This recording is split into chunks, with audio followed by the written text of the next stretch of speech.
नमस्कार मित्रों, स्वागत है आप सबका इस YouTube चैनल पर। अगर आप इस वीडियो पर आए हैं तो इसे पूरा देखें, क्योंकि यह वीडियो हमें पाप कर्मों से बचाता है। मित्रों, यदि आपको यह वीडियो पसंद आए तो वीडियो को लाइक, शेयर और चैनल को सब्सक्राइब ज़रूर कर लें।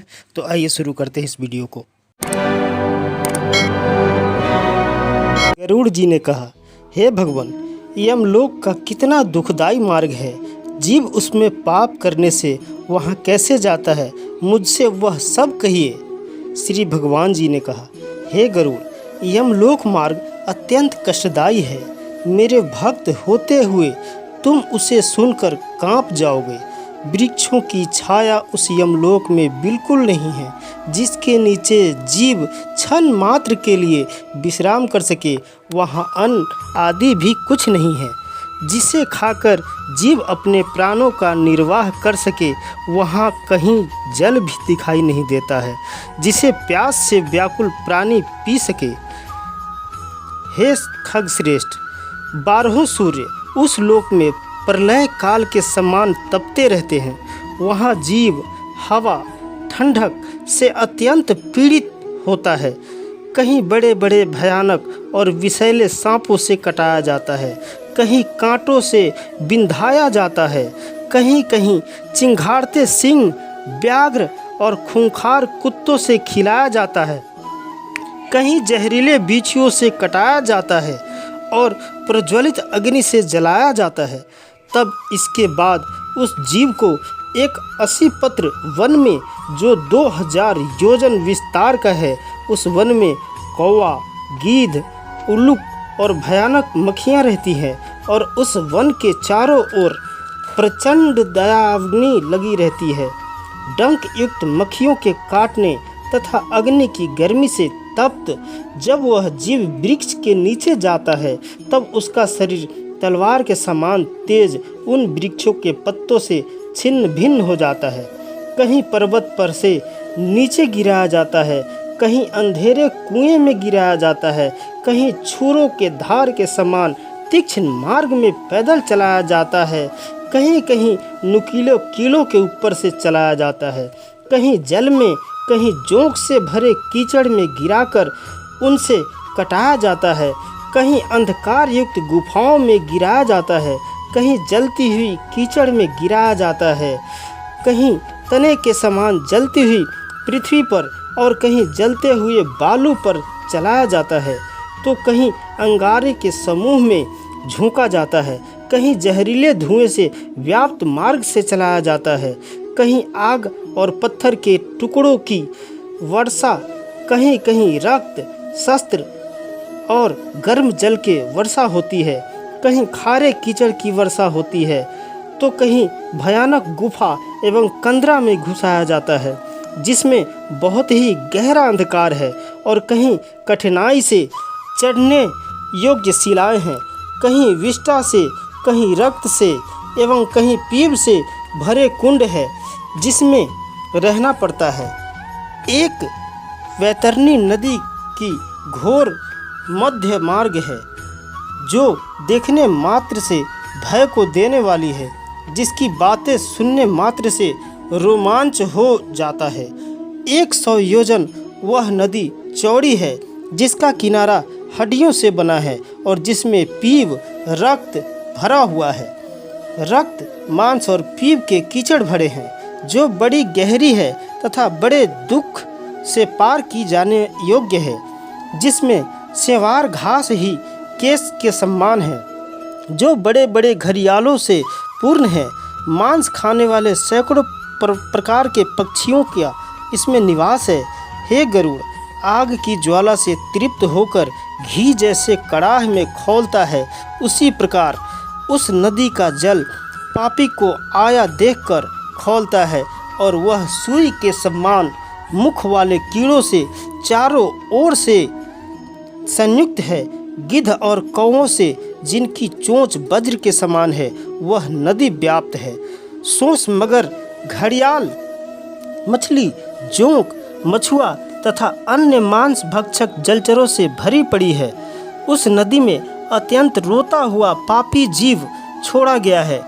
हे भाई, हे पुत्र, हे पिता आदि शब्द कहकर बारंबार पुकारता है।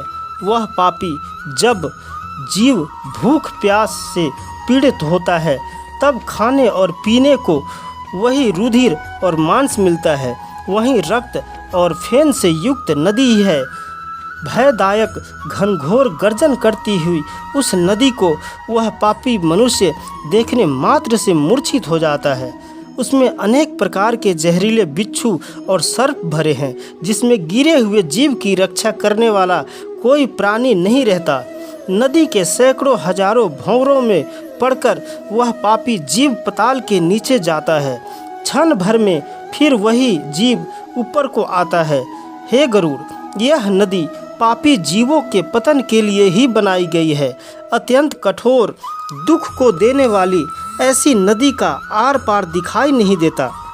इस प्रकार अनेक प्रकार के दुखों को यम मार्ग में भोगते हुए रोता चिल्लाता हुआ वह प्राणी यमलोक को जाता है। यमदूत किसी को फांसी से बांधकर, किसी को शस्त्रों से बेधकर और किसी को अंकुशों से खींचकर पापियों को यमलोक ले जाते हैं। वे यमदूत पापियों को किसी के नाक कान में डोरी डालकर, किसी को कालपास में बांधकर और किसी को कौवों के समान खींचते हुए यमलोक को ले जाते हैं।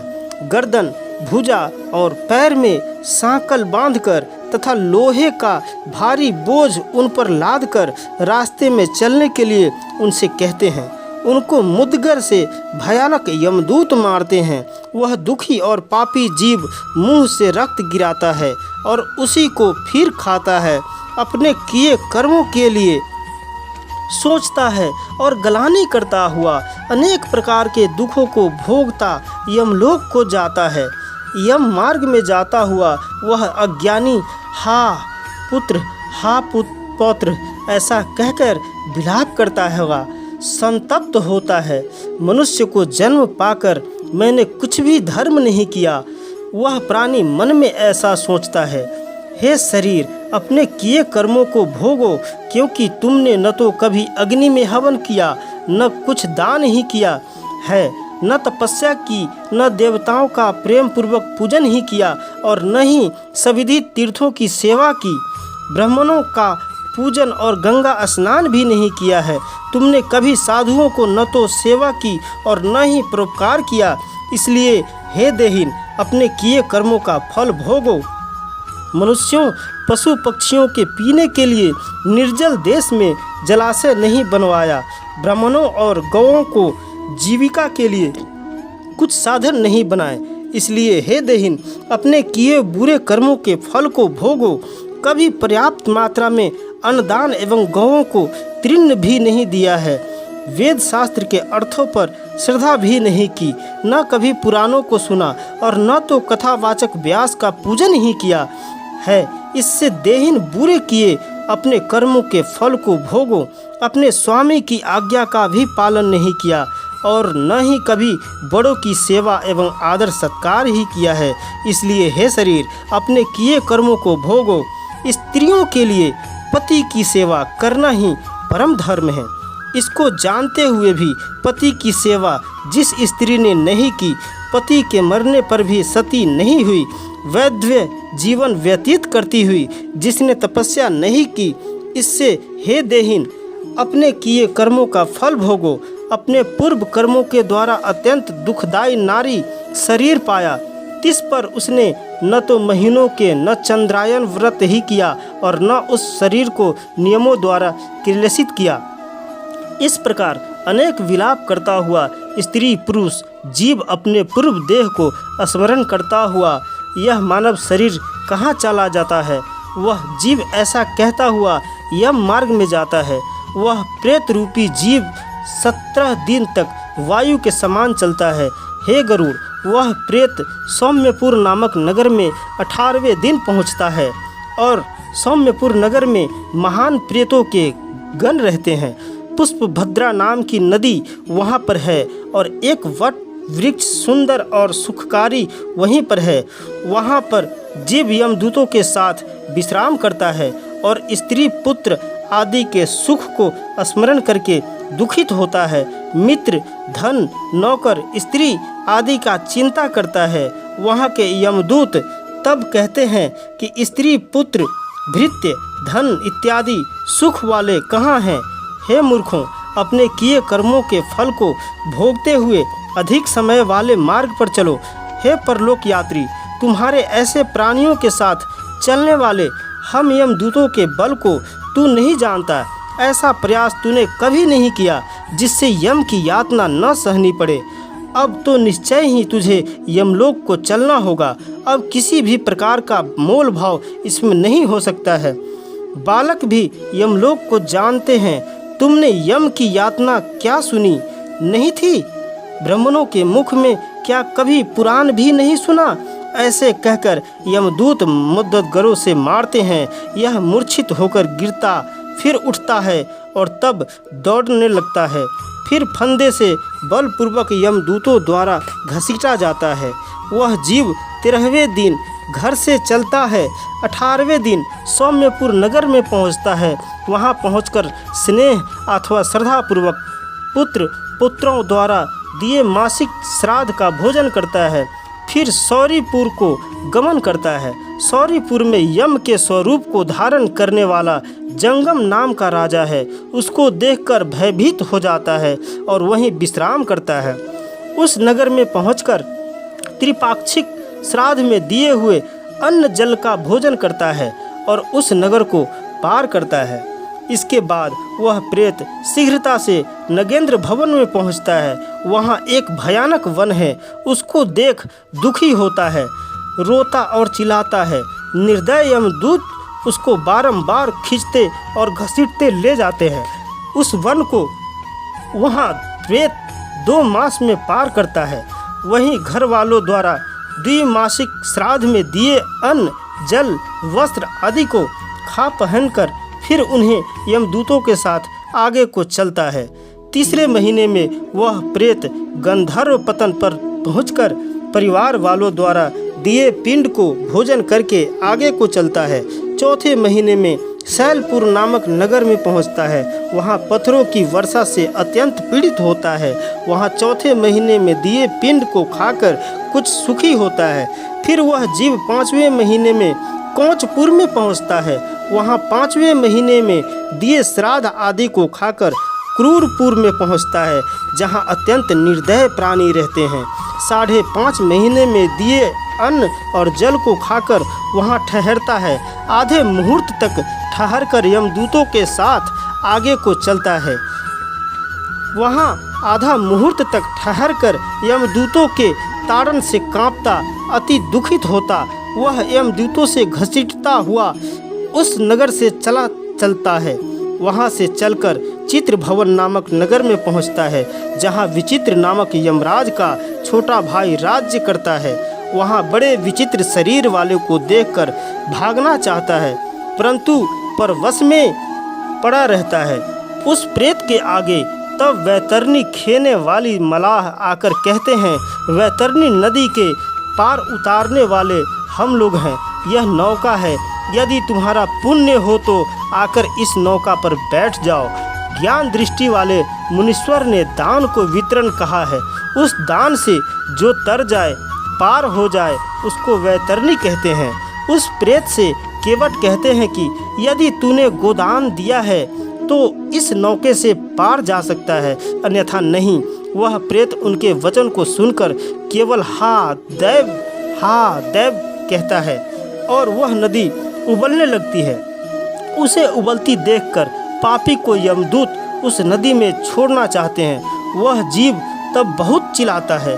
जिस पापी ने दान नहीं दिया वह उस नदी में डूब जाता है। तब आकाश में चलने वाले यमदूत उस प्रेत के मुख में बंसी फंसाकर मछली की तरह घसीटकर नदी के उस पार पहुंचाते हैं। 6ठे महीने में नदी के पार पहुंचकर दत्त श्राद्ध को खाकर आगे चलता है। फिर भूख से व्याकुल हो अत्यंत विलाप करता हुआ मार्ग में जाता है। ब्रह्मपद नामक नगर में वह 7वें महीने में पहुंचता है। वह 7वें महीने में पुत्रों द्वारा दिए श्राद्धाओं आदि को खाकर तृप्त होता है। हे पक्षियों के राजा गरुड़, उस नगर को पार कर दुखपुर में पहुंचता है। आकाश मार्ग से चलता हुआ वहां अनेकों प्रकार के दुखों को भोगता है।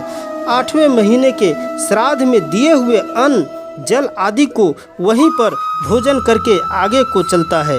9वां महीना पूर्ण होते ही नाना कंदपुर हो जाता है। नाना कंदपुर गणों को वहां देखकर अत्यंत दुख से व्याकुल होकर चिल्लाता है। यमदूत के धमकाने से बड़े कष्ट से चलता हुआ फिर 10वें महीने में सुतप्त भवनपुर में पहुंचता है। वहां 10वें मास के दिए जल और पिंड को खाकर तृप्त नहीं होता। फिर वहां से 11वें महीने में चलकर रौद्र नगर में पहुंचता है। वह 11वें महीने में दिए श्राद्ध जल आदि को खाने के बाद 11.5 महीने को पूरा होते ही पयोवर्षण नगर में पहुंच जाता है। वहां प्रेतों को दुख देने वाले मेघ बरसते हैं। न्यूनाधिक मास के दिए हुए श्रद्धान आदि को वहीं पर खाता है। वह प्राणी वर्ष पूरा होते होते सीताढ़ नगर पहुंचता है, जहां हिमालय से भी 100 गुनी अधिक ठंड पड़ती है। वह जीव भूख और ठंड से पीड़ित 10 दिशाओं में देखता है कि यहाँ क्या मेरा कोई बंधु है जो मेरे इस दुख को मिटावे। यमदूत उस जीव से तब कहते हैं कि ऐसा तेरा पुण्य कहाँ है जिस पुण्य के बल से तू इस दुख से छुटकारा पा सकता है। वह पीड़ित जीव यमदूतों से ऐसे वचन को सुनकर वार्षिक श्राद्ध में दिए पिंड को खाकर धैर्य धारण करता है। यमलोक के समीप बहुभीतिपुर में पहुंचकर पहले के मिले हाथ भर के शरीर का वर्ष के अंत में त्याग करता है। अंगुष्ठ मात्र का यातना शरीर पाकर अपने कर्मों के फल को भोगने के लिए यमदूत के साथ जाता है। हे काश्यप, अधर्म दैहिक दान जिन्होंने मरने के समय नहीं दिया है, धर्म संचय नहीं किया है, इस कारण वे यमदूतों के दृढ़ बंधनों से बंधे हुए कष्ट को भोगते हैं। हे गरुड़, धर्मराज नगर के 4 द्वार हैं, उनमें से दक्षिण मार्ग का हाल मैंने तुम्हें बतलाया है। प्यास और क्षुधा से पीड़ित ऐसे महाघोर मार्ग में प्राणी जैसे जाता है और वहां जाने पर फिर क्या होता है वह सब मैंने तुमसे कहा। तुम अब क्या सुनना चाहते हो?